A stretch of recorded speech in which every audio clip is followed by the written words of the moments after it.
Friday night mga sis, namumblema nga ako kasi ito lang yung backpack namin na available sa bahay. Pero mga mima ko, nagawan ko ng solusyon yan.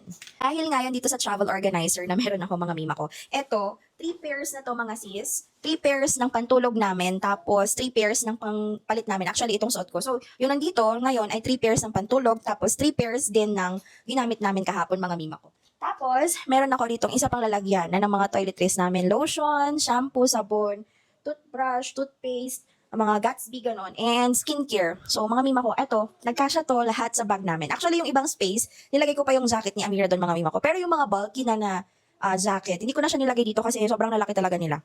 Pero mga sister ko, hindi lang ito yung kasama niya. Naiwan pa sa bahay, mga mi, yung mga iba niya. Ito, dalawang ganito ang meron ako mga mima. Dalawa ata. Tapos may mas malaki pa dito mga sis.